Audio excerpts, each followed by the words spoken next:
Professor संगीत रागी, क्या अब ये एक मॉडल हो गया है, ये एक मुद्दा हो गया है? बंगाल के बाद हर कोई अपनी सहूलियत से इस मुद्दे को उठाएगा या फिर भूल जाएगा, उस पर डिपेंड करते हुए कि कहां उनको ये सहूलियत देता है। मुझे लगता है कि इस पर हर पार्टी राजनीति ही करती है, इसमें कोई दो राय नहीं है। आप देख रहे हैं कि बंगाल में जब घटना घटती है, मेरे किसी का भी रूह कांप जाए यदि बंगाल की घटना को सुने तो। हम इतने दूर खड़े, हजारों किलोमीटर, रोंगटे खड़े हो जाते हैं। घर के अंदर जो परिवार के लोग हैं वो सुन करके उनके आंखों में नफरत झलकती है, और उस पर पॉलिटिकल पार्टियों का जो स्टैंड होता है। एक राहुल गांधी जी एक डेलीगेशन लेकर के बदलापुर जाते हैं। क्या आपने हिम्मत जुटाई कि आप बंगाल जाकर के खड़े हो जाए? आप मणिपुर जाने के लिए बात करते हैं, बिल्कुल जाइए, वहाँ भी उतने हैं जाना आवश्यक है। क्या आप बंगाल जाने की बात करते हैं? क्या शरद पवार ने वैसी ही तल्ख टिप्पणी की ममता बनर्जी के खिलाफ नहीं की? क्या अखिलेश यादव जी ने वैसी ही टिप्पणी की? नहीं की। आने वाले दिनों में होगा क्या कि ये सारी चीजें जो होंगी वो राजनीति के अपने फायदे और नुकसान के गणित के आधार पर लोग तय करना शुरू कर देंगे, और कर भी रहे हैं। मुझे लगता है कि यही दुर्भाग्य है, ये होना नहीं चाहिए था। जिस प्रकार से बंगाल की घटना घटी है उस पर सारी पॉलिटिकल पार्टियों का जिस प्रकार से आक्रोश आना चाहिए था, ये हैरान करने वाली बात है कि ऐसा देखने को नहीं मिला है। न कांग्रेस पार्टी से मिला है, न समाजवादी पार्टी से मिला है, न इंडी गठबंधन के अन्य घटक दलों के अनुसार है। बाकी जगह आप मणिपुर को लेकर के चाहे डिबेट हम फॉरेन पॉलिसी पर करने लगते हैं, आप मणिपुर को लेकर के आप जाते हैं, जबकि मणिपुर की सच्चाइयों से आप आधे अवगत हैं। मुझे नहीं लगता है कि इनमें से कोई भी आदमी जाकर के मणिपुर कैंप होकर के आया हो। मैं कैंप होकर के आया हूं, सच्चाई जान करके आया हूं।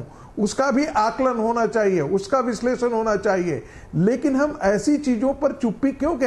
क्या आप निर्भया जैसी रोज घटनाएं देखते? इस देश में 84 से 86 रेप केस रोज होते हैं, रोज होते हैं। अब मैं आज तो तुलना तो नहीं करना चाहूंगा कि यूनाइटेड स्टेट्स ऑफ अमेरिका में तो 336 रेप केस होते हैं, हमारे यहां तो 86 ही हो रहे हैं। ऐसा तुलना करने की भी आवश्यकता नहीं है।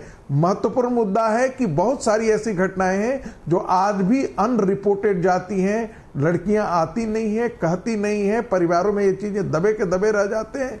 लेकिन महिलाओं के साथ इस प्रकार की चीजें हो रही हैं, और जब इस प्रकार की चीजें हो रही हैं तो पॉलिटिकल पार्टियों को राजनीतिक नाफे नुकसान से बाहर आकर के, और जिसे हम कहते हैं ना कि बेटी बचाओ, बेटी पढ़ाओ, महिला सम्मान, सारी पॉलिटिकल पार्टियां इस मुद्दे पर एक बात आती हैं। हाँ। लेकिन जब एक्शन के लिए होता है तो मेरा और तोरा हो जाता है। यही बड़ा दुख की बात है, बहुत दुख की बात है। और कई लोग आजकल ये भी कहने लगे हैं कि आजकल भारत में ये हालत हो गई है कि महिलाएं सुरक्षित नहीं रहे हैं। उनको अजमेर की भी याद रखनी चाहिए, जहां 32 साल पहले एक ऐसी जघन्य घटना हुई थी जहां 100 से ज्यादा लड़कियों के साथ इस तरह का दुष्कर्म किया गया था, और इसको छुपाने की, दबाने की कोशिश की गई थी।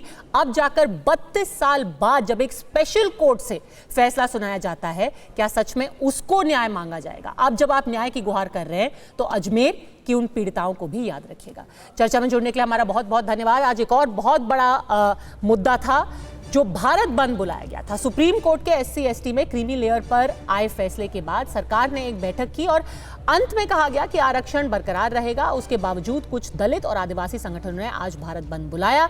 ये बंद सुप्रीम कोर्ट के फैसले के खिलाफ था। भारत बंद को विपक्ष की प्रमुख पार्टियां समर्थन भी दे रही हैं। आरक्षण के खिलाफ भारत बंद की अलग अलग तस्वीरें आज सामने आई, चाहे वो पटना हो या जयपुर, गोपालगंज हो या जोधपुर। देश के अलग अलग हिस्सों में प्रदर्शन हुए और आरक्षण के खिलाफ विरोध जताया गया। लेकिन सवाल है कि आखिर जब सरकार ने ही सुप्रीम कोर्ट के फैसले को लागू नहीं करने पर आश्वासन दे दिया है, तो आरक्षण पर इस तरीके का भ्रम कौन फैला रहा है? सुप्रीम कोर्ट की टिप्पणी थी, उसके बाद कानून मंत्री ने संसद में उस पर स्पष्टीकरण भी दे दिया है। कैबिनेट ने भी अपनी राय साफ कर दी है, तो अब कोई ज्यादा विषय बचा नहीं। मोदी जी के राज में आप देखिएगा दलितों को बांटा जा रहा है, क्रीमी लेयर की बात की जा रही है। आज देखिएगा जो रिजर्वेशन जो है उसको ख़त्म किया जा रहा है।